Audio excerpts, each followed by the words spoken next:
Dans cette vidéo, nous allons apprendre, grâce à l'atelier scientifique, à modéliser l'évolution d'une grandeur en fonction d'une autre grandeur.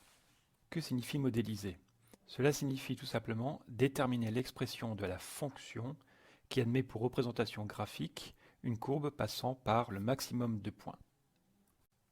Prenons un exemple. Nous avons mesuré, au cours du temps, l'évolution de la température en degrés Celsius. Traçons le graphique. Nous obtenons une série de points. Nous allons modéliser cette évolution.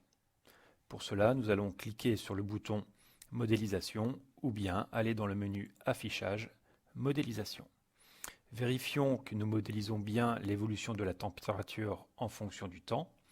Cela va créer une nouvelle grandeur, par défaut appelée θ M, M pour modélisation, sur l'intervalle allant de 0 à 10 minutes, puisque l'ensemble des mesures ont été réalisées jusqu'à 10 minutes. Il se trouve qu'en sciences physiques, la majorité des phénomènes physiques sont régis par des modèles dont le nombre est plutôt restreint. Ils sont proposés dans une liste, vous voyez la liste de modèles prédéfinis, droite, parabole, sinusoïde, sinusoïde amortie, exponentielle décroissante, exponentielle croissante ou encore hyperbole. Dans notre cas, nous voyons que les points sont plus ou moins alignés. Nous allons pouvoir donc choisir un modèle droite. L'ordinateur inscrit dans le champ de l'expression du modèle l'expression, ici il s'agit d'une fonction affine, a étant le coefficient directeur et b l'ordonnée à l'origine, et propose des valeurs pour les paramètres a et b. Par défaut, les cases situées devant les valeurs des paramètres sont cochées. Cela signifie qu'on laisse le soin à l'ordinateur de calculer et d'optimiser les valeurs de ces paramètres. Si vous voulez fixer vous-même la valeur d'un paramètre, il suffit de décocher la case. L'ordinateur gardera la valeur inscrite, que vous pouvez modifier bien sûr. Ici, nous allons cocher les deux cases et nous allons cliquer sur le bouton Modéliser. L'ordinateur réalise un certain nombre de calculs d'optimisation et fournit les valeurs finales des paramètres A et B.